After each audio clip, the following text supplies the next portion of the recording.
I have you now. They want to mess with my droid. They're going to pay for it. This is the way. You may fire when ready. Blow that piece of junk out of the sky! The way you're fighting, you wouldn't have lasted long. Hello there. The ability to speak does not make you intelligent. We've got brand new episodes of The Bad Batch to talk about. Not just one, not just two, but three brand new episodes dropped early this morning, 2 o'clock in the morning here in Central Time Zone, and we could not be more excited to talk about it. The final season of The Bad Batch, we are wrapping it up with these episodes, so this is the beginning of the end. And 3 episodes is a lot. This is going to be a long episode because we have a ton to talk about. They were not keeping podcast hosts in mind when they decided to release 3 episodes all back to back to back.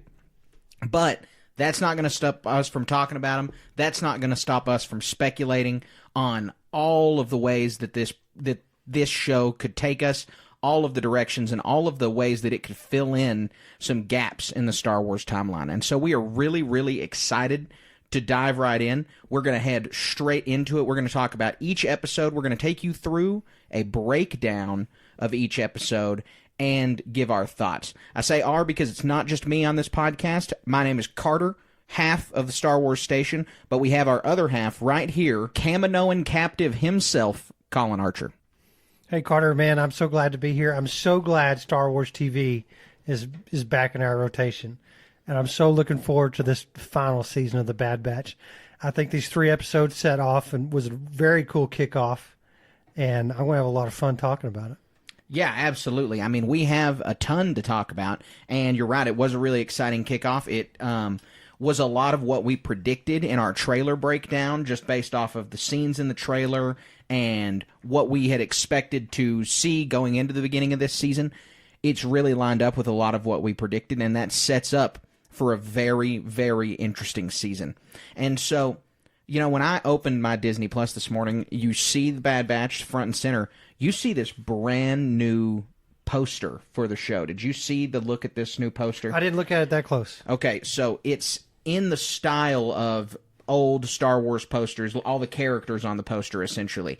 And so it's got Palpatine front and center of this poster, and it is a really dark, sinister-looking poster, and it really fits the tone of this season so far. These first 3 episodes had a different tone to me than the rest of the show had so far. The first two seasons, you know, they're serious. They have their dark episodes, and they're usually bookends. The darker episodes are the beginning and the end. So we'll see as we trickle throughout this show if we stay in the same tone. But this show, to me, this season, felt like it had a lot darker tone than the first 2 seasons. Yeah, it really did. And gosh, the name of the first episode just kind of captivates that whole sentiment right there. Yeah, it really does. It really does.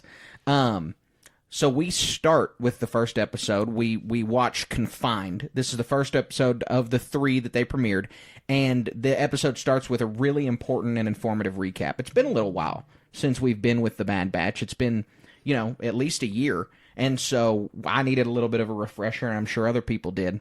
There's kind of some high points from this refresher, is that Tech is dead, first thing that you need to know. Yeah, very sad. I was sad about it. I was upset at the time, but now I look at it and it is okay. So it's not sad, but it's such a great story device that I'm happy it happened. I'm not bummed out as a Tech fan. I'm bummed, but as a viewer, I'm like, yes, this is how they should move this story forward. Yeah. Echo leaving the team to go help Rex. Really interested to see why that's going to matter coming up because of the way that the dialogue worked in these episodes. I'm not sure what we're going to get out of that. It stressed the importance of cloning for Emperor Palpatine in the breakdown, and we get a lot of information about that in these episodes. A whole bunch. We got a reminder that Commander Cody is a deserter. That's going to come back up somehow. We don't know how, but that'll certainly come back up. And then we spend a little bit of time Crosshair's struggle and his imprisonment, his struggle working for the Empire, later imprisonment, and then him redeeming himself by warning the Bad Batch that they're coming for Omega. And so I had forgotten completely that Crosshair had redeemed himself until I watched this recap. So that was very important for me. Yeah, I agree. And, just how harrowing Omega being captured was. And Nala Say, Dr. Emery, right? And finding out that Emery's a clone too. And just the whole thing sets up this precipice that they're in a bad situation. They are. It was all a really good recap. It was all really important. And then we get to open with a storm over Tantus, a shuttle coming in, and these visuals are super good. They are really crisp. I mean, it is a very vivid visual with this ship coming in. The music is really foreboding. These guys are requesting to land. On Mount Tantus. And so we see them talking to some guys. We get a cameo of an Imperial gunner helmet that we see on the original Death Star. So that was pretty cool. That was a good little nod. And then that ship crashes because of the storm, and this establishes something important that I don't think had been established beforehand, that Mount Tantus Tantus, Wayland, the planet Wayland, has dangerous creatures all over it. And so you can't venture outside of the Imperial perimeter. And so you notice throughout this first episode, a lot of the beats are just establishing the escape. Like it's basically the scene in Ocean's 11 where they're breaking down, this is what's going to happen. They're laying all of the breadcrumbs and the clues for the escape. Yeah, that's what this whole episode is. And when they wrap it up by episode 3, it's really good. Yes, it is. It is. So we then get to figure out where Omega is, and it's really vivid because she is just a kid, and she is in this like soul crushing prison cell. Just a sink, a toilet. I assume the sink and the toilet are the same thing, and then her bed, and that's it. And you just seeing Omega, this really happy kid in this situation, was pretty tough for me. I really did not like seeing this. Yeah, and as this episode 1 progresses, she's in there for quite a long time. Her appearance changes, and it's bad for adults.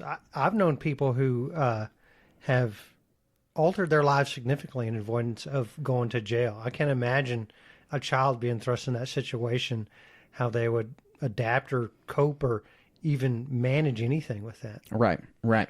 So we have kind of it's almost like a montage because it's completely silent, and especially in this first episode, there's a lot of silent shots where it's just music and visuals. And so we get Omega at the start of her day.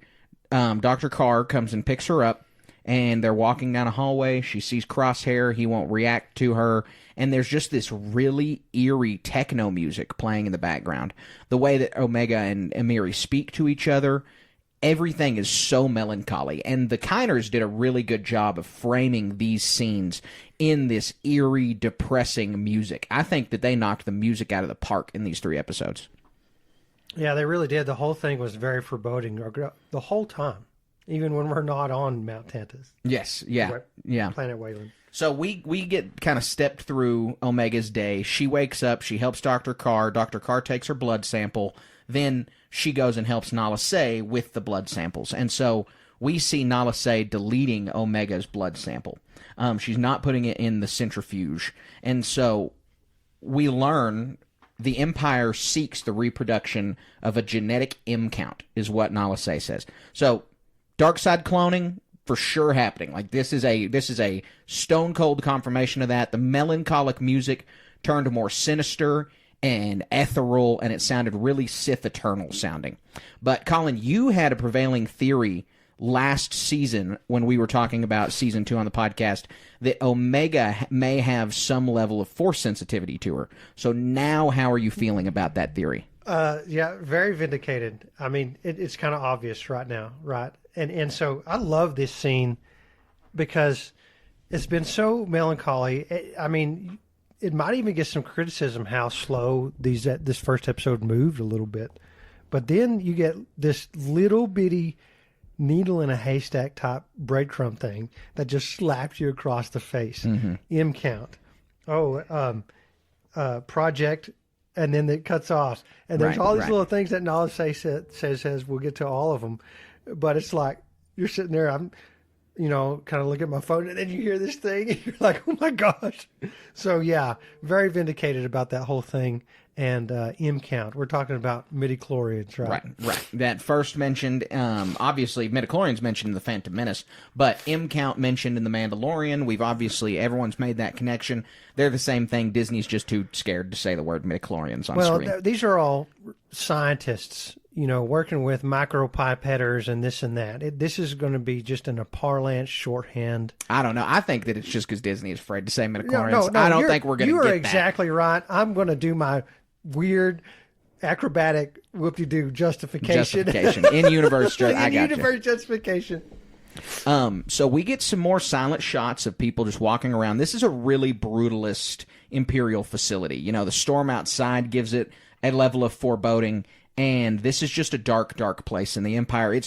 It feels darker than the hallways of the Death Star or the bridge of a Star Destroyer, because the undertone of this whole facility, especially after we know the M count thing, is kind of oozing with the dark side. It feels like this feels like a more dark side facility. Another bit of context is Doctor. What's the doctor's name? Gosh, it always is Hemlock. Dr. Hemlock. He pulls Nala Say away, and they go to this heavily guarded. You got these. It reminds me of the Phantom Menace, the Duel of Fates, almost, where you got the Ray Shield hallway, and all this other stuff. And so they don't show you what's going on in there in this first episode, but it's like ultra secure, right? So this reminds me a lot of like darker chapters of our history, where literal mad scientists have done these evil experiments in furtherance of unethical goals. And it reminds me, you read a lot about this in fiction.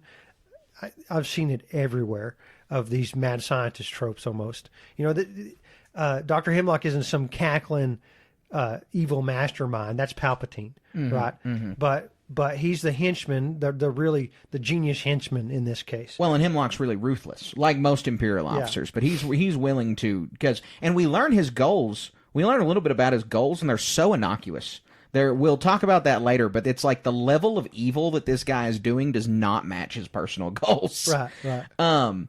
We are seeing throughout these scenes with the security in the hallway and all of this dark foreboding, we're also getting the bones for Omega's escape. We're seeing the way that people access these rooms. They're doing a lot visually with the animation.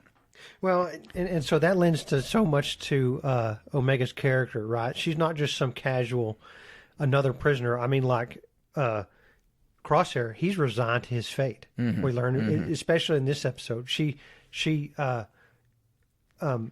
confides in him. It's like, don't give up. We need to figure out a plan. And he's just like, no, we tried this. We failed. We're here. Right. But she's not giving up hope. And all these other setup things and all these other details that just add to her competency as a character too. Yeah, they absolutely do. And so we see her feeding these Luca hounds that are meant to be the guards for Mount Tantus from beasts. We see her beginning to form a bond with one of them, giving them some food. She's also collecting grass from their cages to build herself a little doll. All these just little bitty moments that are showing how Omega is still holding on to her humanity under this oppression, being locked up like this. And spanning across all three episodes, or the first and the last episode, it to me it teaches a lesson about why having a good and positive character matters. It pays off for her in dividends in the end, which we'll get to. But again, harkening back to what we've already talked about, it's all these little things that are laying this foundations that make this little show such high quality. So we keep going. There's this really cool little mouse droid scene where it's just booping around in the hallways. This is peak Star Wars, and it's really hard to introduce any levity into this episode, especially being set on Mount Tantus. There's not going to be any comedic relief characters, and so the mouse droid gets to be the comedic relief, and it's just this is a great Star Wars feel that they wove into this. Yep. So Omega's visiting Crosshair, and they're having a conversation. So he says, how else are we going to plan an escape? And Omega is still hopeful. She's still good. She still feels like they can do something here. And Crosshair, as you said, is completely resigned to his fate. He's given up. But Crosshair gives her a little bit of advice. He says, not every clone is your ally. And so this is going to come into play later because it hasn't really come into play yet. And so I'm curious if Crosshair is referring to Dr. Emery and the other scientists, perhaps their clones. If he's just referring to general clones, like don't trust all of them. We know from some of the earliest episodes of the Clone Wars, it's not like clones themselves are altruistic, Chip or not. I mean, you have a clone that blows up a facility on Christophsis just because he disagrees with the war effort. And so this leaves some ambiguity on who Crosshair could be talking about, not to trust it. Even at one point in the 3rd episode, feels like he's talking about himself. It feels like she's saying she shouldn't trust him. Right. There's some personal resentment there about guilt over his past actions, it sounds like to me. Yeah. And did you notice on the side of his head where he originally had the chip scar, this looks like it's deteriorated. It looks worse. Now it looks kind of like a crater in the side of his head. Yeah, it looks way bad. I noticed that. Also, this is something that I didn't catch, and I don't know if this has significance or not, but the dripping water in Omega's cell was something that we saw over and over again, and I did not see if there was any significance to that. No, I mean, any significance I could come up with is complete supposition, and only has to do with, like, water's magical in a sense. In most esoteric. I got you. I understand now what you mean. When you say esoteric way, I get it. But yeah okay. Yeah, I don't know. I couldn't really get the symbolism behind that. Yeah. If you're listening to this and you've got a theory on what the significance of the water droplets were, let us know. It kind of rhymes with when we get the shots of the centrifuge and the drops being dropped into the clone bloods. You know, it's two drops into the blood. They're obviously testing the M count thing. And so, you know, is this something that they're soon going to be running tests on live clones? Like, they're keeping around a lot of clones to just be testing their blood for this stuff. And so that was all something I was really curious about. And then we get in the middle of the episode, big time skip. She, like you said, huge. Her hair's changed. The tally marks on the wall there's a lot more of them. Yeah, and weeks so, or months. Exactly. There's been quite a bit of time passed now, and she's been under lockup for a while. But we still just keep going through her day. We get down to the beast cages, and we learn that Batcher, the hound that she's been domesticating, is hurt. Hound. Yeah, the Luca hound that she's been domesticating. Also, do you think Luca hound was the subtitles say Luker, but I only think that's because of the Maori accent that Omega has, because I do think it's a Luca hound actually. But that's a tribute to George Lucas, right? We're pretty positive of that. We're pretty positive of that. Yeah, they're just they're a stand-in, not dog. Same as what we saw them ride in the wargs. I know that's not what they're called. What were the horses? The wolf horses they rode in Ahsoka. What are those things called? I can't remember. We should know. Yeah, we should know. What were those There's a called? lot of animals in Star Wars. There are a lot of animals. Yeah, but everyone's gonna be blasting us for not remembering Sabine's companion. Come and tell us on Discord how upset you are. We want that feedback. So we see that Batcher, the Luca hound that she's been caring for, is hurt, and so he's set to be terminated. So she tries to use Bacta to heal its leg so it's not killed. And this just continually reinforces her compassion and how she is maintaining her humanity under this lockup. But also we get more scenes of her speaking with Crosshair, and it's very clear that although he is pushing back on her and doesn't want to be involved in this escape plan, that she is the reason that he's maintaining his humanity as well. She's the only person that you can even imagine Crosshair speaking to at all on a day-to-day basis. Right. It's almost like a quasi-father figure at this point. I mean, it's a confidant and a companion all rolled into one. I mean, because I can't imagine why a prison like this would even allow her to talk to anybody else like this, but okay. Right. Yeah, because we learned just a little bit later that Hemlock is aware that she's been talking to Crosshair, and maybe they were just trying to get information out of it, but they knew it was happening. So we then get back to her room where there's an emergency inspection. Dr. Emery Carr confiscates her doll made of straw, which is just so sad. It's just so messed up. Everything they're doing to this kid is just so... How old do we think Omega is? Like 14? Yeah. Yeah, maybe just a tad. I mean, within that range. Yeah, give or- 12 to 15. Not more than 14. Yeah. Okay. Maybe 12. Yeah, she's young. I mean, she is definitely a child. Yeah, but and she's also so capable, right? And we can obviously we found another reason why, or confirmed another reason why in this. Oh wait, episode. we know her age. I'm sorry, she's 13 years old. Okay. Well, if this is an 18 BBY, she's 14. Okay. But we know her age because if she was a gene seed of Django's that is unaltered and her age hasn't been accelerated, then she was born in 32 BBY. Okay, sounds good to me. So we then have a conversation between Nala Se and Hemlock where Nala Se is saying the Emperor should be pleased we succeeded in a successful transfer. But the successful transfer is not the same as having the M count maintained. And they need Force-sensitive clones. That's what they're after here. Yeah, and they say at least or more. Right. The same or more, exactly. And this leads to the fact maybe more than just cloning. Palpatine was seeking to increase his own midichlorian count, to increase his own Force sensitivity. Yeah, and this is another blurb from Nala Se. Omega asked, "Cloning?" ? And she's like, "No, not cloning." She started to say something else. It's strand casting. Right. So we also get the response from Hemlock that's a nod to Return of the Jedi. We shall soon see if the Emperor is as understanding as I am. So that was a good little mirror of Darth Vader's line. So we then go to the beast cages again. Just a little bit of time has passed. And Omega finds out that the Lucahound that she calls Batcher is set to be terminated because he has become so domesticated. I think it's a she, that she has become so domesticated.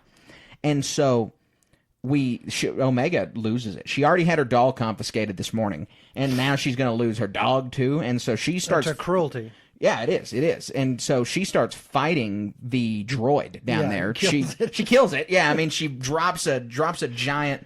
Drops a thing door on its head. Yeah. Whatever.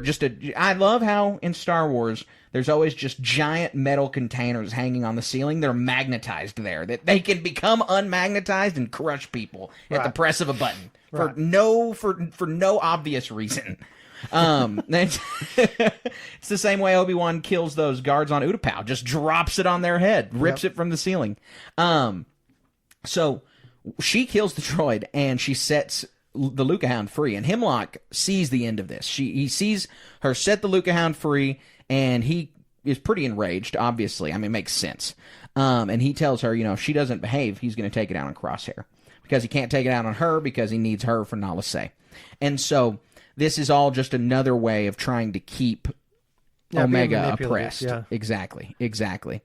But Hemlock gives this long speech talking about how Omega has sealed the Lucahound's fate. It's going to die out there to those beasts because it's become too domesticated. It was hurt previously. That she has essentially killed the dog just as if they were going to terminate it. Right. And so this is an obvious mirror to Hemlock's view on the humanization of clones and on his interpretation of, are clones people? If we humanize clones and leave them to their own devices, they're just going to go out and, they aren't going to know how to function in society. They've been bred for war.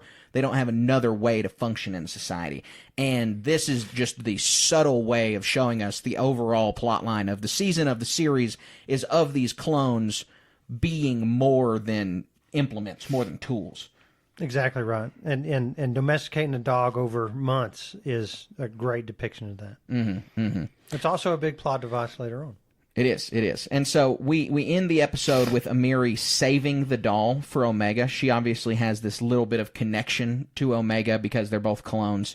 But there's some foreboding music in the background. And so I'm a little curious if there's another sinister purpose to the return of the doll. But we'll see. Yep. And then that's the end of the first episode. That's the end of Confined. Yeah, so I guess the only thing really, or the biggest thing to discuss is basically the big reveals. We've already done a little bit of it, the M count and strain casting. Do you think we're going to get to see, like this is obviously taking place on Mount Tantus, right, and not on Exegol, which if you read Shadows of the Sith and you see Dathan and escapes from Exegol, he's the failed strain cast, and there are obviously many strand casts here, or we can assume there's many. Do you think Dathan is being grown in a pod here on Mount Tantus? Specifically, no, only because I think he's born a little later. But this is the project that he's born out of. I'm certain of it. I think that, physically, I think he's going to come a little bit later, probably on Exegol. I think he was born on Exegol, is what Shadows of the Sith says. But this is the project that creates him. No doubt in my mind. No doubt in my mind on that. So we get to the next episode, Paths Unknown. Probably the weakest episode of the three, which is just like a crazy recurrence for the Bad Batch, is that the episode with the team, the Bad Batch team, and there's only 2 of them now, but the Bad Batch team is worse than the episodes that focus on the Empire and that focus on the Imperial world building. And I think that's part of it, is that it's just world building over character building. Star Wars fans are obsessed with world building. Yeah, I think if you peel back some layers, there's some really cool stuff in here. Oh, it's not a bad episode by any means. It's just worse of the 3. Yeah, of these 3, yeah. If you're ranking them, for sure. But what we find out in this episode, I think, is going to spur a lot of fun side discussions on that don't have to do with the main plot, or maybe later will with one aspect. So we open up to a really cool looking tower. It's got like a tine sticking in the air. And then Roland is back, the Deveronian who got his horn chopped off. Previously, he's back. He was an associate of Sid's. He had his horn chopped off by the Pike Syndicate. I mean, everybody remembers Roland. And we also see that he's here with Issa Durand. So the Durand crime syndicate that he's a part of, that's his mother. And her court is awesome. It is so cool. I mean, she's got her big throne, her guards at the back, and then just a ray shield that people stand on and that she can turn off at any time. Yeah, this whole little setup was very cool. She throws some insubordinate captain down to the pit, I guess. Yeah, the bottomless pit, and he screams, and you just keep hearing it. It was really good. I liked the aesthetic of this crime syndicate. And so we have Wrecker and Hunter bring a Pike in, and this Pike was the one that had taken Roland's horn. They return the horn, and they say that they've, helped the Deveronians with their dishonor to this family. And Issa Durand makes the comment that they must be desperate because they've crossed the Pike Syndicate. So this whole season is probably going to have some more underworld troubles for the guys. When the Empire is not the one breathing down their neck, it's the Pikes. I'll bet you. Yeah, it reminds me of the Wayward Wayfarers, where you're just going around screwing people over, and something's going to come, like the butcher's bill is going to come home to roost. Yeah, yep. So the reason that they brought this Pike in is because the Durand family claims to have coordinates to where Hemlock's lab is, and so they give them the information. And then we're back on the Batcher ship as they're headed where they're going. You see Tech's busted goggles sitting on a shelf in this shot, and to me, this guy's not coming back. I mean, look, people have said over and over he's coming back. I've fought that. Well, now that we know that they have his goggles and have reclaimed his busted goggles, that means that he is dead in the ground and buried, yeah, right? They buried him. Yeah, exactly. They had to have. And so Tech's gone. I just want to make that clear. Tech is gone. And it's a good way to confirm this without having some throwaway line or something like that. They can put this little tiny, itsy-bitsy little MacGuffin in there, and it's a little light that, not literally, but a little light that's flashing that says, hey, this is what this is. Yeah. Hashtag Tech is dead. Yep. So we then get just Wrecker and Hunter having a conversation about the validity of these coordinates, how Rex and Echo need 2 days to come meet them. Seems like a pretty short amount of time to me. But Hunter's losing. He says, that Omega has waited in this facility. She's not going to wait a day more. They need to go. And Wrecker's really trying to talk some sense in him. He says, the last time that we charged into Imperial Base without anybody, we did not all make it back. Tech died. And Hunter is just so one-track mind about getting Omega back that he's not really listening to reason. And it didn't harm them in this episode, but I can certainly see it harming them in the future. Yeah, being pushed to the limits like that is a really big deal. The stress levels do a lot to you physically, physiologically. And they did the creators of the show did a really good job depicting that in a lot of different ways. Oh, I mean, a ton of different ways. My next point is that we see them in a better light on this jungle planet that they land on, and their armor is trashed. Their armor has scratches all over it, dings and dents, and it looks bad. It looks much worse than it did at the beginning of Season 2. And so they have visually told us in so many different ways that there is a problem, or that there is a growing problem, and they are becoming more and more destitute as the story progresses. Yeah, and it's a big deal. You know, these guys are Clone Force 99. They're really tip of the spear type, and that means they have such good skills. Part of these, when it comes to you're this high grade warrior like this, is maintaining your kit, at which they're by not doing that explicitly, it means they're pushing themselves to the limit here to accomplish their mission.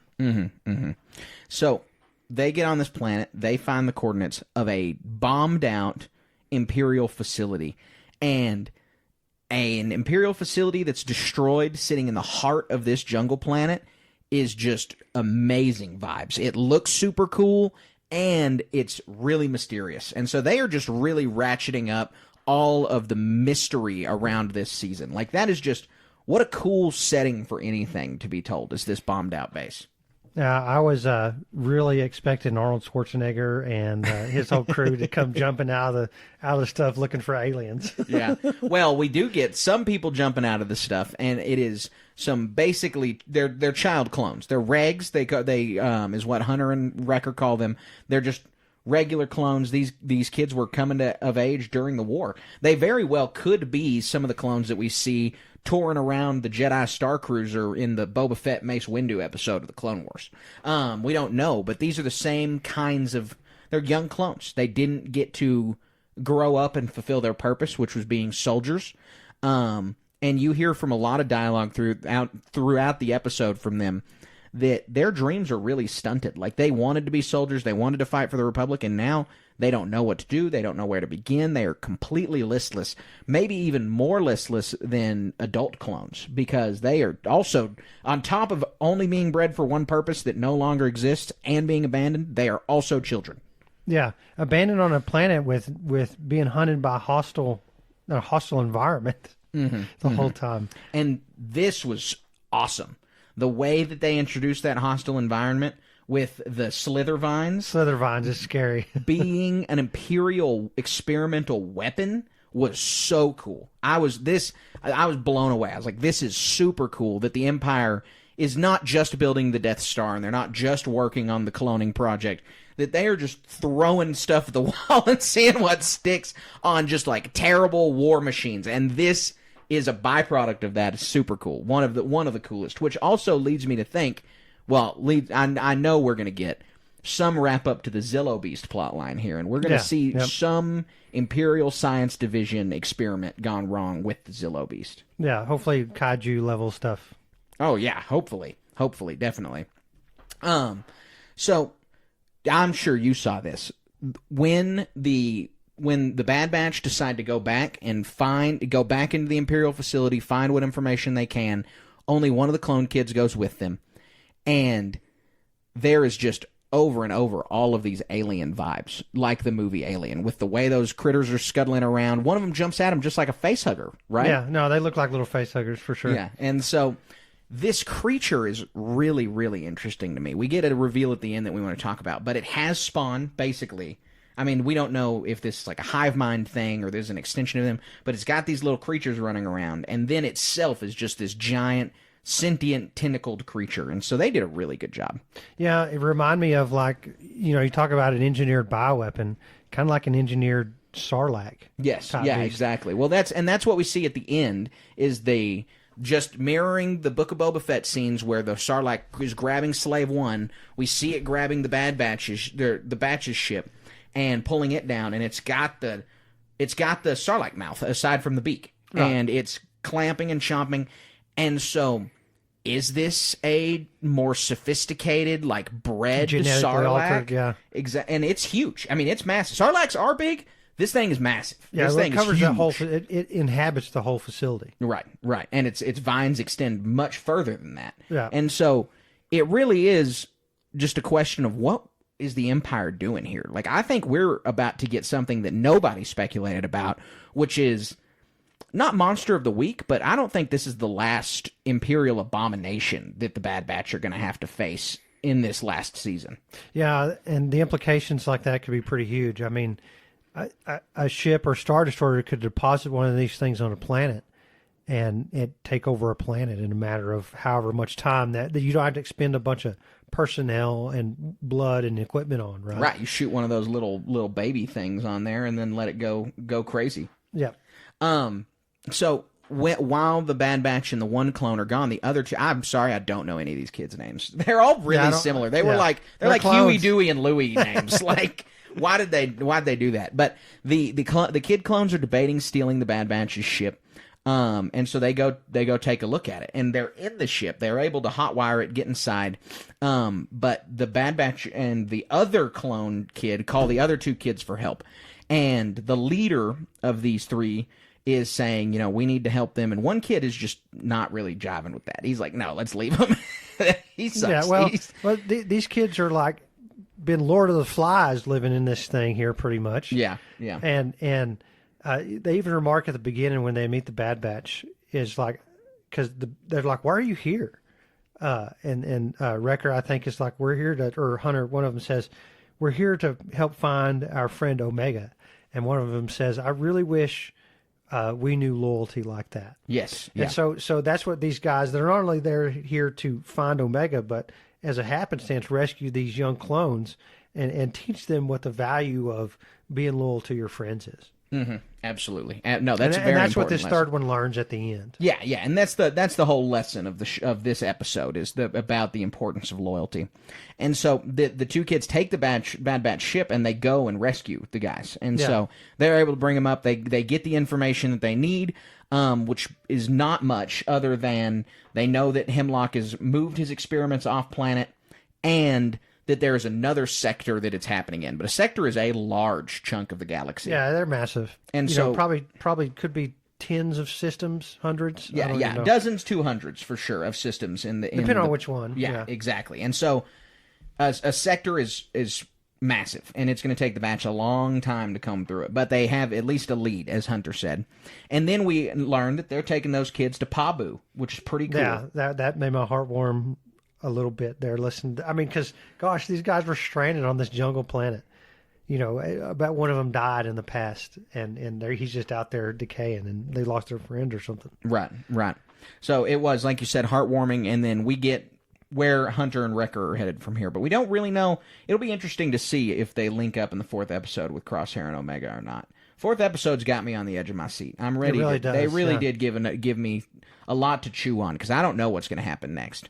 We even, especially at this third episode, we covered most of the scenes in the trailer, just as we predicted. Yes, yeah, exactly. So The Shadow of Tantus is the third episode, and it opens up with Omega hitting the salt mines again. I mean, it's just the same drudgery over and over for her every day. It's, good morning, Dr. Carter, every morning. Yeah, getting the blood drawn, getting destroyed, going and feeding the pets, reminiscing with Crosshair. Seems like drudgery to me. So we get the silent scenes and the melancholic music over Tantus again, but one of the things we see is a mysterious clone from the trailer watching over Crosshair. He's in the background, standing by a turbo lift, but it's the same one from the trailer that some people speculated was Tech, and he's just staring at Crosshair. It's all we see of this guy in this episode, but it was, I think, pretty important. This guy's going to play an important goal in this episode.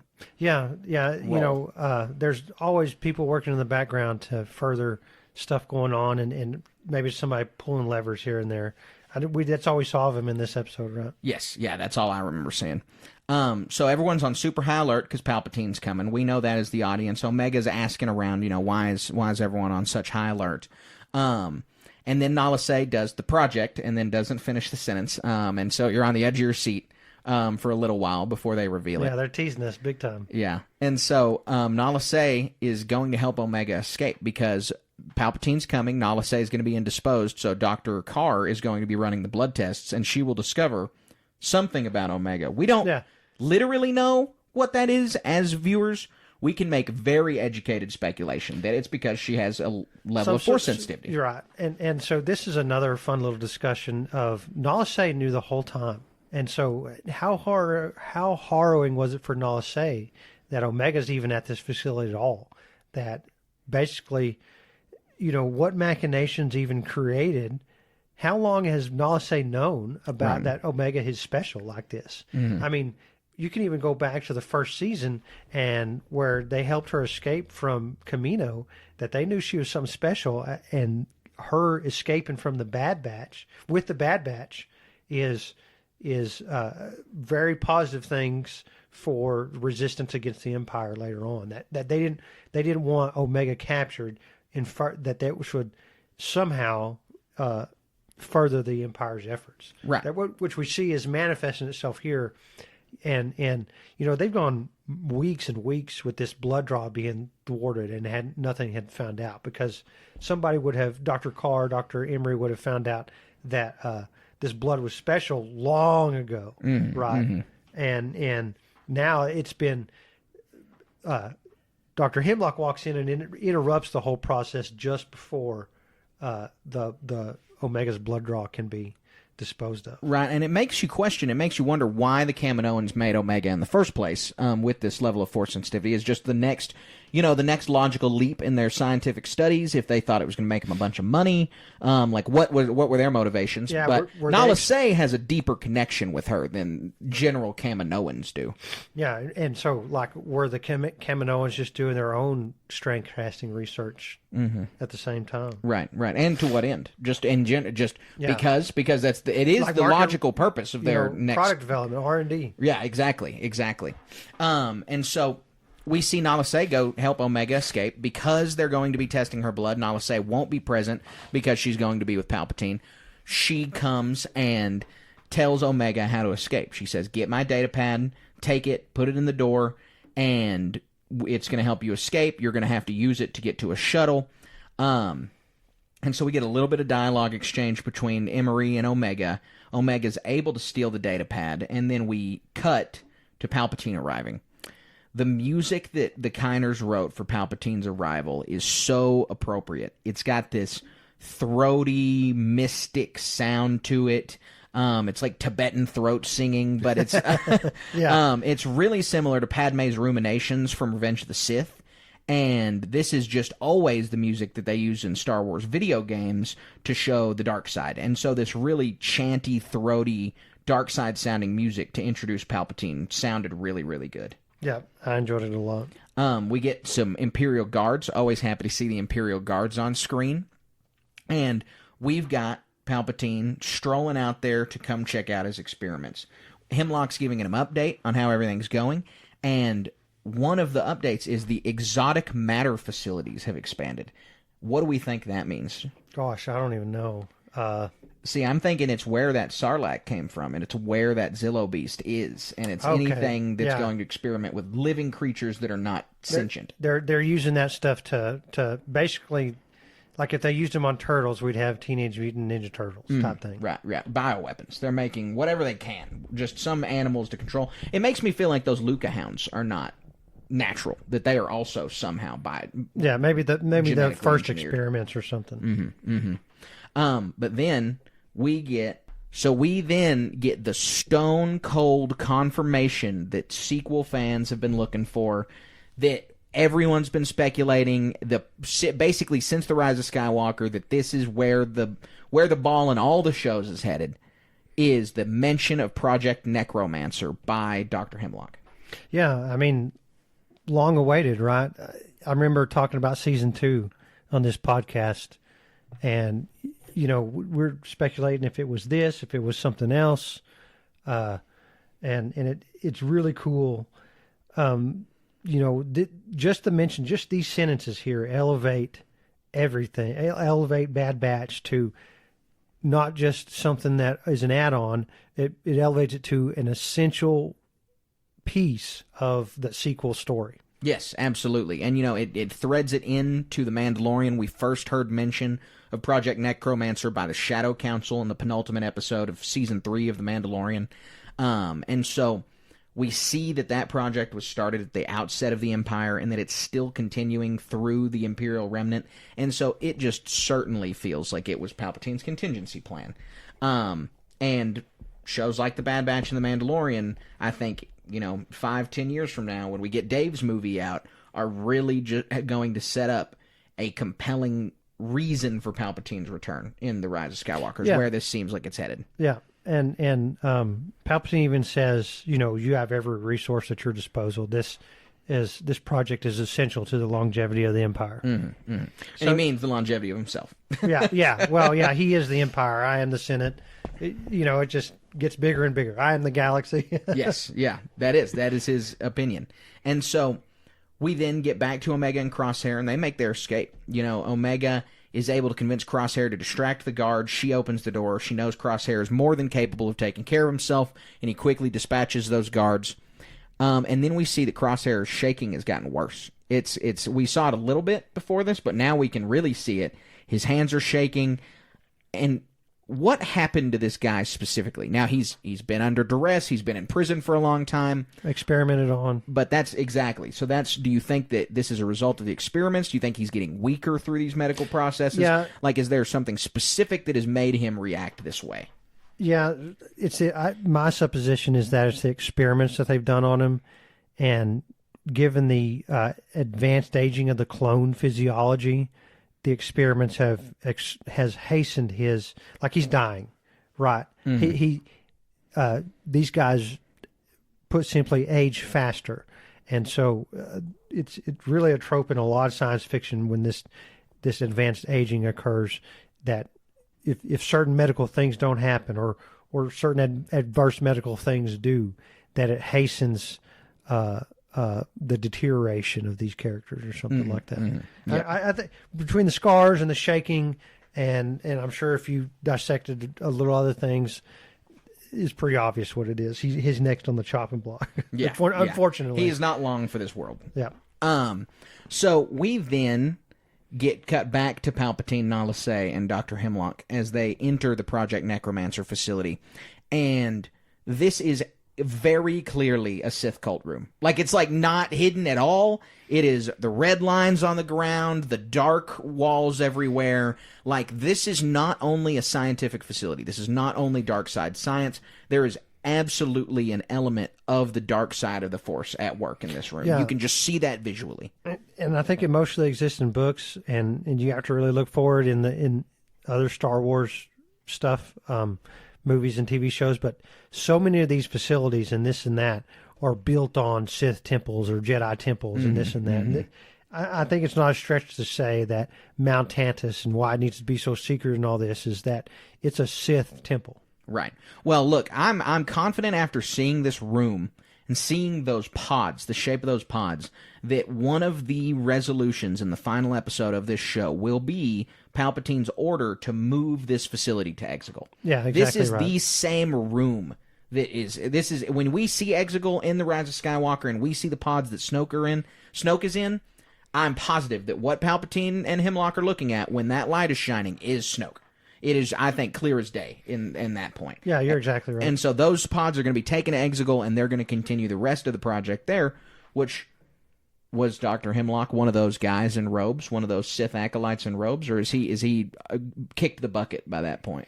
Yeah, if I had to speculate, I really hope that, I think you're right, Palpatine's going to give the order because the Bad Batch and whoever else is going to show up to rescue the clones and whatnot and stop this project and order it to be moved. But I hope, and I think it's a stretch, is that the Sith acolytes show up to move this stuff rather than the Imperials move it to. I think that may not be a stretch. I think that could be, there could be something there to that, because Exegol is extremely hidden. I mean, I don't know. There's not very many Imperial officials who have been to Exegol, and so I think that's. I don't know if that's much of a stretch. I think that could happen. Yeah. So we then get the centrifuge countdown. We see Omega's blood kind of moving around that. It's just another classic visual Star Wars countdown. It's the Death Star clock. I mean, as the Death Star is coming around the planet, it's all of those little charge-up things that we see in Star Wars all the time. This one's really good. This one is really good. Like, this one is pretty unique, I thought. I liked it a lot. And they spend so much in the first episode of just, slow shots on that thing turning, and it builds up a lot of suspense around just the device itself. Yeah, the quality here from Disney is way over the top. they got some hidden gems and people who are making this stuff. Yeah, really. There's some rising stars at Lucasfilm. Just this discussion alone has made me want to watch this again. They're good episodes. They're compelling. I'm going to definitely be watching them again. So Omega and Crosshair get down to the kennels. They're able to escape through those tunnels. That's pretty much without a hitch. They just got to shoot the droid, and then they put the data pad in and start to escape. And then we cut back to Hemlock and Palpatine. And this is why I say that the level of evil that Hemlock is willing to achieve is... his goals are super tiny compared to it. He is trying to clone Force sensitives for the most evil person in the galaxy, and his reward that he wants for this is to be science minister of the government. He's like, make me science minister. I'll bring so much glory to the Empire and all these different science experiments. It's like, man, you have completely lost the plot here. Like, what is going on? He cannot. He's not dumb. He knows that he's doing some pretty... Palpatine even says as much, that there are even people in our own ranks who would call what you're doing an abomination. And so this is not a good thing in general, and it's something that he should have some trepidation about. And he should look at himself and say, you know what? I should probably get paid better for this job. Yeah. I want my own Star Destroyer. I need my own, Death Troopers. He needs to pull some Krennic stuff here. Yeah, but, I mean, honestly, the way you look at it is that's just the way all of the Empire works, and Palpatine knows that that's how people work, and that it's really easy for him to manipulate them for things that, to Palpatine, are small ball goals. He doesn't care who the science minister for the Empire is. Yeah. If he does, and they don't do a good job, he'll just kill him. So who cares who it is? Yeah, there's 10 other people who want that job, too. Yeah. So the Luca Hounds are set after Crosshair and Omega. They made it through the tunnel. They have escaped, but now the Luca Hounds are pursuing them. Also, the recovery team of stormtroopers TK troopers has been dispatched against them. And so it gets really tense really fast, and we spend all the rest of our time with Crosshair and Omega. Palpatine has left the facility, so now it's solely on them. And they get to the crashed shuttle, and it's just no dice. They're not able to get it to work. Oh, I'm sorry. Right before that, the Luca Hounds inadvertently save them from another vicious like a giant monster. panther type thing. Exactly. Yeah. That monster looked cool. It looked really cool. They did a good job designing that one. But the Luca Hounds come save them. The Luca Hounds are still pursuing them. I thought they were Nexu. They had a lot of really close parallels to some sounds and some visuals on that, but they're not. Right. And so they save them, but not on purpose. They're just attacking the bigger threat. They're like, oh, our job is to kill big monster, not kill little people. Yeah. So that basically distracts them. Then they get to the ship and discover that they can't make it out. But Crosshair is now determined to find a way out. Omega gets dejected, but because of the humanity and the hope that Omega has given him, Crosshair is lending that to her now. And so they share a moment about Tech where Crosshair learns that Tech made Omega learn all of the plans. So she has Plan 72 memorized, which is very important. Yeah. And this is why we got so much time between Tech and Omega in Season 2, was to build up moments like this. If they had killed Tech prematurely, I wouldn't care about this interaction as much. But because we had so much build up with Tech, this is a more impactful interaction. Yeah, and it's really cool. Again, this is almost the A-Team back in action here. You remember Plan 72, and they execute it, and it's really cool how it's done. Yeah, they do. They execute it. They're able to get onto the TK Trooper shuttle. They commandeer it. The captions say Stormtroopers on Disney Plus when you're watching with subtitles. I don't actually think that they are stormtroopers. They're very clear. I mean, visually they're not. They are in between clone troopers and stormtroopers, something that we keep calling TK troopers. And I think that that's just kind of we're going to keep calling them that until their armor changes into true stormtrooper armor. True stormtroopers. But they're able to escape. I thought it was crazy how it was a really cool visual. I mean, it really seemed like this cool battle scene. Omega just takes the guns of that shuttle, swings them down, and blasts these TK troopers. They're flying everywhere. I know. Very cool visual. It's one of my gripes. It's a beautiful visual. But it's one of my gripes about the way the Bad Batch operates, in that they are completely arbitrary on if they're using stun or Yeah. to kill. They don't. It's completely random. I haven't found any kind of pattern on it. Like she springs up on that pilot, stun gun. Then Crosshair just throws him out of the ship. He at least broke a bunch of bones. Yeah. And his body is completely limp. If you fall off of a 2-story building and your body is completely limp, there is a non-zero chance you're going to die. There's a pretty high chance that you could die. Yep. And so, and severe injury at minimum. shooting them with the cannons out of that ship obviously is going to kill people. So it's just really arbitrary. Obviously makes sense why they shot Dr. Carr with stun. We need her for the plot, and they care about her. But general people, I don't really get the switching back and forth. Especially the faceless ones, that's why they're faceless. Yeah, exactly. And you can't say, oh, it's because it's a children's show, so they're stunning them. It's like, they're not just stunning them, though. They're randomly killing them. Yeah. They're rolling a die, and then on a 3 and up, they're just killing people. Yep. But we see them go through. We see them succeed in their escape. They're flying through the air. V-Wings are in pursuit. The V-Wings look cool. Oh, they look great. They look so good. They are totally going to shoot them down. But we then get the bing, timer's done on the centrifuge. Omega's blood test came back positive. It's going to work. So now they can't kill her. Now they've got to recover her. But this time the recovery will be even more sinister, because the first time it was bad. They just wanted her for Nala's sake. Now they know that she's the key to figuring all this out.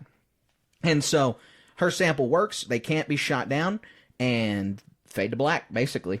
Yep, that's it. They're able to escape, and it leaves us with that cliffhanger of, now we know the plot of this next season will once again be running from the Empire, and that we have a lot of directions that the Empire is headed from here, and that this is a super important project for the Empire. They probably, though, actually, in fact, we know they don't succeed, because they wouldn't need Grogu. And they wouldn't have, assumedly, they wouldn't have Snoke's messed up body. And we wouldn't have Palpatine's messed up body. Like, we would have a more effective strand cast. Right. Yeah, so maybe that's all they get, and there's just enough to get something, but not enough. Right, they're able to get a little bit more over the line, but not completely. So that you could also speculate why, if you ask the question, why do they fail? What happens to Omega? Mm-hmm. That's sad to think about. That is sad to think about, and we'll see. We're going to see what happens here. I don't think so. If you look at these 3 episodes, you'll think that the series may be bereft of the kind of silly filler episodes. I don't think that's the case. My money is on episode 6 will be our first kind of silly filler episode. But I do think that this season is going to take a turn for the serious. We've still got a lot to see, though. We have Commander Cody with the big question mark above his head. We still have no idea where he's at all. We haven't interacted with Rex or Echo once. We didn't get to see Fee. She was in the trailer. Obviously, Asajj is still hanging around out there. I'm still confident that most of those scenes in the trailer will happen in the first few episodes, though. Yeah. Like, we'll get Fee back, we'll get Asajj back in the first couple episodes to continue doing whatever the batch is doing at this point. It's going to be interesting what their mission is, other than avoiding the Empire, because they're going to have a more tangible goal, because then they would just hide out on Pabu. Yeah, and there's going to be a big wrap up at the end to bookend the whole series, right? Right. It's going to be really fun. I think the biggest funnest takeaway is learning about M count, and not it wasn't said on screen, but strain casting. Mm-hmm. I mean, and the implications for the sequels, and again, I want to reiterate this is going to make this some essential viewing for that stuff. Yep. Pick up your Shadows of the Sith, read that, go and watch your Bad Batch all 3 seasons, and then roll into the sequels and have a good time. And I know Dave doesn't have a huge hand in the creation of this show, but he is involved, and he's the creative director at Lucasfilm. Like, he knows what's going on. He knows the end goal for weaving this and The Mandalorian, the sequels all together, and it feels like to me that it's his movie. That's where we're going to get the crescendo on how it all ties together. I think he's got the plan, he's got an idea, and that this is how he's going to be able to put a really nice, neat bow on the sequels tying with the rest of the universe. It just occurred to me, getting Grogu involved in all this and all that. Could some of the characters from Mandalorian show up in this, you think, in their animated version? I think, I don't think Grogu will, because he's got to escape. So I think I'm thinking in the opposite direction, that we might get live action Omega in the Dave Filoni movie. Then wouldn't that be something? I think that is more, because if we broke it down on the Mandalorian characters that could show up, well, we could get Werner Herzog's character. Yeah, that's who. I that to would remember be a his good one. name. But Yeah, like, the client. Okay, that's Yeah, it. that he doesn't. Yeah, he's still never. But been he's given one of a name. Moff Gideon's agents. Yeah, exactly. Yeah. And what was Dr. Pershing? He's Dr. probably Pershing going to be at this facility. He should be somewhere, right? Yeah. He could be an apprentice here easily. Yes. Yeah. So you're right. Maybe he's will. the guy in the back watching Crosshair. Oh man, yeah, that's interesting. Because Pershing had the glasses the whole time. Yeah, it kind of would take Pershing if he's that guy commanding legions of stormtroopers and kind of a badass to just being this kind of dorky scientist giving a lecture, giving his TED talk at the New Republic.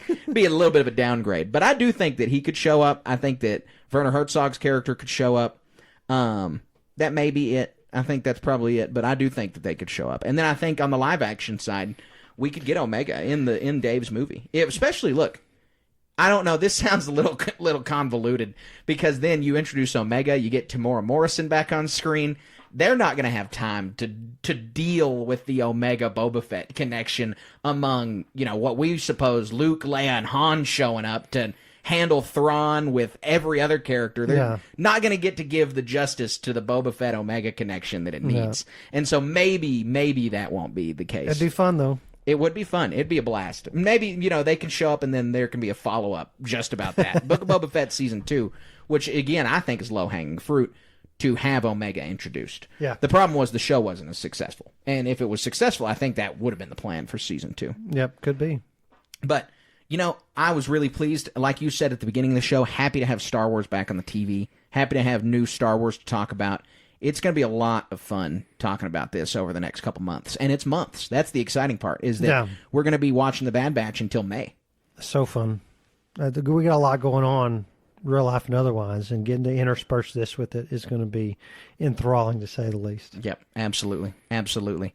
So, Colin, that wraps up the meat of the podcast. That wraps up the Bad Batch portion, but we've still got a lot to cover. So let's head on to our How the Force Works segment. That's not how the Force works. All right, Colin, so we've got a really exciting question for the How the Force Works segment. Real quickly, the How the Force Works segment is our Patreon subscribers. Head on over to patreon.com/Star Wars Station, and they submit a question to us, and we answer it here on the show. We'll answer anything Star Wars, Lucasfilm, anything like that. So please, guys, head on over to patreon.com/Star Wars Station. Take a look at our tiers that we offer and submit a question.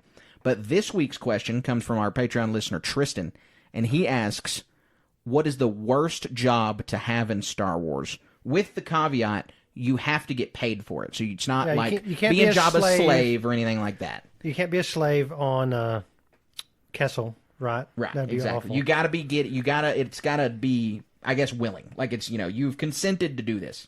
But what is the worst job that you could possibly consent to? Oh my gosh. Man, I'm having trouble thinking about this one.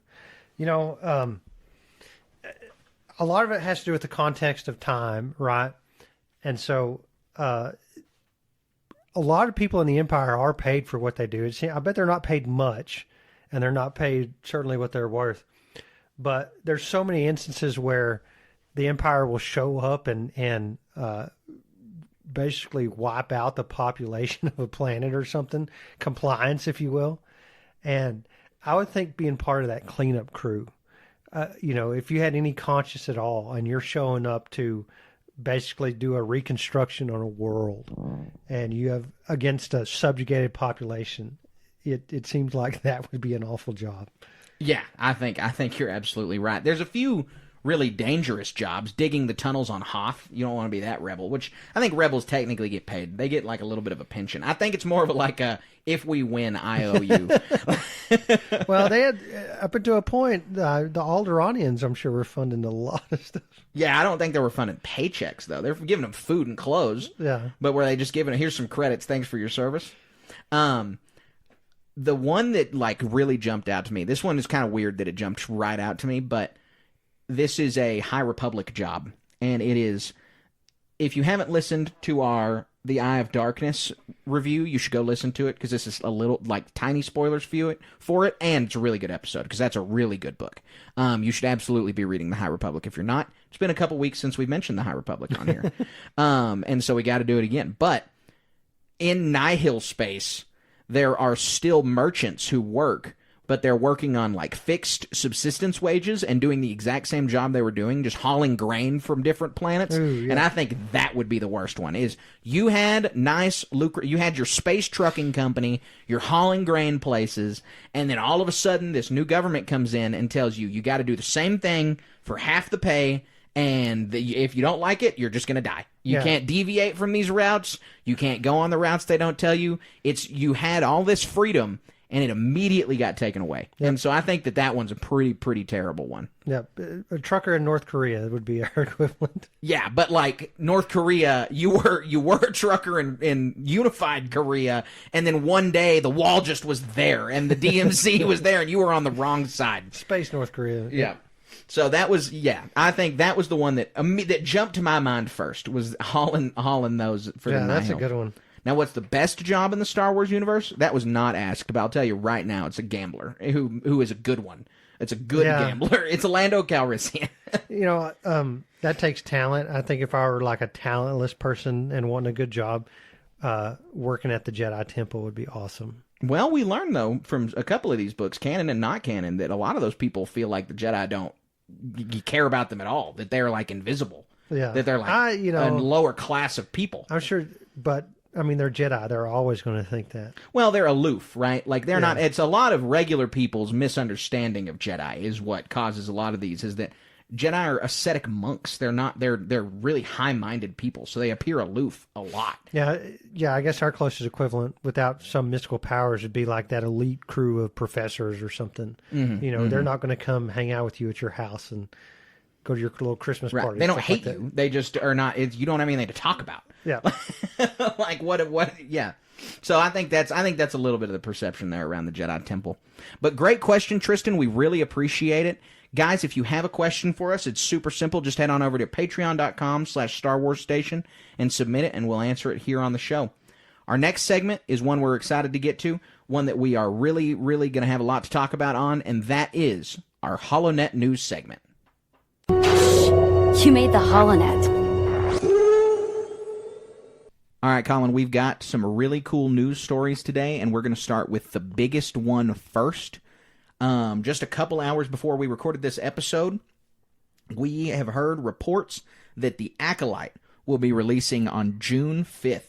And this comes as an update from Collider. And this is, this date is internal. And Disney has not confirmed this, but it's a pretty reliable source. We can assume that we're going to be getting a June 5th Acolyte release. Yeah, usually when these rumors happen, and it's because something's about to hit the streets. And so I bet we find out this weekend, early next week, that about the truth of this one way or another. And I'll think, it'll probably be a trailer release, because if it's middle of February right now, end of February really, and we're about to get to March, that'll give us what, 3 months of marketing? Yeah. Ahead of a June 5th release date for The Acolyte, which is kind of the same pattern as we've had for most Star Wars shows. We know that they don't really take into consideration, there's not like an overarching TV schedule between animation and live action. There's more like a live action schedule and an animation schedule. We saw that with the overlap of season 2 of The Bad Batch and The Mandalorian. And so they're not going to have any problems building hype throughout The Bad Batch with The Acolyte. And so I would definitely expect that trailer before the end of the month. What do you think? Yeah, I think maybe like maybe it'll come out later today. You got this release of The Bad Batch. That's hyper optimistic, I know, but sometimes these coincide with stuff. We missed, I don't even know how to describe it, but nothing came out during the Super Bowl, right? Mm-hmm, mm-hmm. So, that's really, we're going to have a lot of intermittent episodes between this Bad Batch recording, because we got to do a Bad Batch every week. And so we're also going to have the Acolyte trailer at some point in that time. Stay tuned we'll for rapid reactions. We have the Living Force book that's been sent to us that we'll be reviewing in March. So you're going to get, you listeners are going to get a few double weeks from us. Yeah, that's fun. It's going to be a good time for you guys. And also for us. We love recording. We do. So the next little news story came out today as well. I know a lot of people who are super hype. I've got a group chat that's actually blowing up about this right now. The classic Star Wars Battlefront video games from 2004 and 2005 are going to be re-released on the Switch, the PS4, the PS5, the Xbox, and the PC in the form of a classic collection. And that is from Star Wars Newsnet, and that's pretty exciting. Those games were just, one, ahead of their time, so lauded by Star Wars fans. Everyone who plays the classic Battlefronts loves them, and so it's really, really exciting that we're going to be getting something like this. Yeah, I was in the midst of getting out of the Marines. I didn't get to play those much, but looking at the screenshots, they're really cool. It's going to shame that, this is all PC games when they came out, right? Maybe that won some of the early Xbox or something like that. But getting to miss out on some of the mods for like extra map packs or something would be, I don't know if they'll have that in this case. Yeah, it says the Battlefront DLC includes bonus map for Jabba's Palace. The Battlefront 2 DLC includes playable hero characters Kit Fisto and Asajj Ventress. Very cool. With a Cloud City, a Renvar Harbor, a Renvar Citadel, and a Yavin 4 map. That's neat. So yeah, that's gonna be really cool. That's gonna be very, very cool. Can't wait to play those. And they're gonna bring back the 64-player multiplayer online. Wow, that would be neat. Yeah, it's gonna be cool. It's gonna be a lot of fun. We're definitely gonna have to stream a little bit of that, a little bit of the throwback. Our final news story. This one also really exciting. This one's 2 days old, but it's really, really exciting stuff. Respawn, we know, has been developing a first-person shooter or a first-person video game for a little while now. We are now getting a little bit more information about that, and it's going to feature a Mandalorian. We don't know if it is Mando himself, but this game is going to center around a Mandalorian. We don't have the time period. We don't have any of the other information, but people have been begging for a first-person Mandalorian game since Boba Fett was on the screen, and so this is going to be really exciting. Yeah, usually when there are games like this, you play the role as a bounty hunter, and you'll get to use all the tricks of the trade that a Mandalorian gets to use, like a lariat or a flamethrower, or maybe if you're actually doing the Mandalorian Din Djarin, you can get to use the Darksaber or something like that. Yeah, that'd be cool. Maybe it takes place during that, or if not that, a giant Beskar spear. I'd love a Beskar spear, man. That would be super neat. Yeah, it's all these little aspects of the games that make stuff really cool. Tie backs to the TV show, but getting how the character works and manipulates is going to be what makes or breaks a game like this, if you ask me. Yeah, I absolutely agree. I think that all of the little playability that they're going to have and just how diverse you can make your Mando character, I really, I can see all the customized armor that you can have, and this is going to be a pretty fun game. I don't think it's going to have, from different reports, any multiplayer. This is going to be a story-driven first-person shooter game, and so it's going to be a lot centered around you and your character. And in this kind of situation where they're masked up all the time and it's just one person in a story, I think customizability is key here. Oh, yeah, big deal. Just think of all the Mando cosplayers out in the real world. In the old Star Wars Galaxies game, there was... it wasn't a quest literally like you think of in some games like World of Warcraft, but it was a quest in an esoteric sense of you went to a dungeon and you killed really hard mobs and you collected loot from them and you assembled them tokens to make the Mandalorian armor. It took months and months and months to make it, and lots of in-game currency to make this set, but people who had full sets were like unparalleled in their coolness, right? Mm-hmm. And so, if it's first-person shooter game, that's fun, but multiplayer aspect, and if there's some tiered thing of like earning your different, just like in the Mando, and when we first see him, he's wearing plasteel armor or something like that, right, and he has to earn the Beskar. Yeah, his is all dingy. Yeah, and so translate that into a video game. Man, it gets people hooked. It's fun. Yeah, it's going to be fun. I'm excited about this game. It's cool that we're getting a little bit more information about it.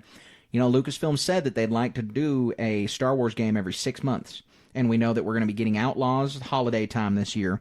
So maybe that's when we're going to start seeing the cadence of a Star Wars game every 6 months is after the holidays, and we'll get one in the summer and one in the holidays in 2025. And I'd love to just see that continue. A nice every 6 month Star Wars game would be a huge treat. Yeah, that'd be fun.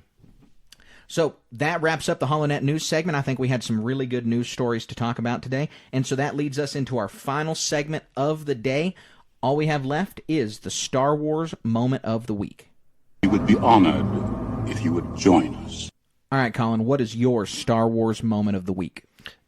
Carter, I had a really proud moment. I went on a trip. We went on a long road trip from where we live, about 6 hours.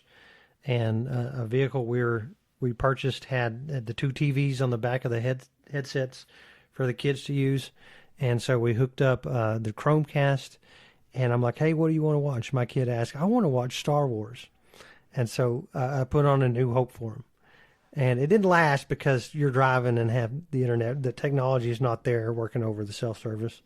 And, he's fixing to be 6, so the attention span isn't there for the whole thing. Mm-hmm. But just the fact alone that he said, I want to watch Star Wars, really warmed my heart. Yeah. No, that's wonderful. That's great. That's the words you always want to hear from your kid, right? Yeah. Yeah. No, that's super cool.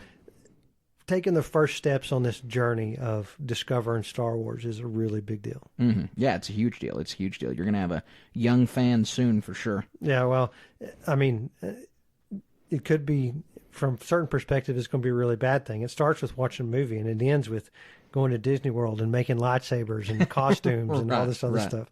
I think it's a smarter financial decision for the kids to never see Star Wars. Yeah, you're absolutely right about that. Man, mine's nowhere near as good as that. That one's a really good one. My Star Wars moment of the week is I went over to a family gathering a couple days ago, and my little cousin insisted that I eat out of her Star Wars cereal bowl. That was not great for me because we were having a steak. She'd literally put the steak in this Grogu bowl for me, but I'm not going to turn that down because I've got to foster the Star Wars thoughts also. So I just cut that baby in half, set it in the bowl, and ate my steak out of a bowl because I wanted her to see that I was a Star Wars fan. Yeah, what kind of podcaster would you be if you turned that down? Yeah, exactly. Star Wars I can't podcaster, do it. You can't do it. Can't do it. So mandatory. We had a good time. We had a good time at that family gathering. And it was nice to see another young Star Wars fan, just like your son. Yeah. Yeah, the world is bright with these young people.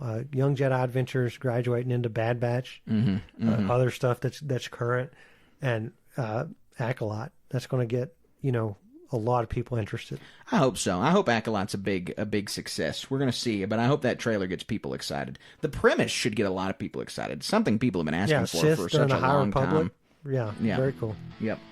So that wraps up the podcast, wraps up the Star Wars moment of the week. We appreciate everybody for tuning in and listening. We had a great time talking about the Bad Batch this week. We're going to be back next week with the exact same thing. We'll be talking about Bad Batch Season 3, Episode 4. And it left us on a cliffhanger, so hopefully we see Omega reunited this time with the Batch. Now, there's a lot more scenes from that trailer to come. I'm so anxious to see what happens with Asajj Ventress. And then we had the big reveals in this 3 episodes. What are the implications for not only our characters but the wider galaxy that we know what ultimately happens, but I want to know all the minutiae. Right? That's what we're here for. I'm really feeling like we might have a moment where Ahsoka, tells Din about Grogu's force sensitivity. We might see Asajj kind of recognize Omega's force sensitivity. Wouldn't that be something? Asajj training Omega, is that a possibility? Padawan Omega, very distinct. That would, it'd be very interesting. They have the same haircut, so there's already a bond forming. We're going from just Luke being the only one to this cadre of very capable Jedi. Of not slaps, people who've survived for a really long time at this point. No red shirts around here. But again, guys, we appreciate you listening to the podcast. We appreciate you sticking around this long. If you did stick around this long, you must be a fan. And if you're a fan, that means that you've already left a 5-star review over on Spotify, over on Apple. Those things are huge for us. They help us with the algorithm. They help us to find new fans. Also, word of mouth is really big. Be sure to tell your friends who are watching Bad Batch. You're talking about the show. You don't know what Project Necromancer is. Send them this way, because this show is going to tell them what Project Necromancer is. Yeah, we're your Bad Batch companion throughout this whole series. So absolutely, latch on. Absolutely. Let's get it going. Keep riding with us as we keep going through all of these Bad Batch episodes. And follow us on socials. We're all over social media. We're at StarWars.station on Instagram. We're at SW_station on Twitter. We've got a YouTube. You can like and subscribe all of our videos and podcasts over there. We are on Twitch at Station Media, twitch.tv/Station Media. And we are hopefully going to be having the Indiana Jones game up there, maybe the new Battlefront Classic collection on there.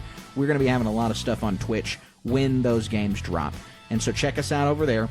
And be sure to check out our new website, StarWarsStationPodcast.com.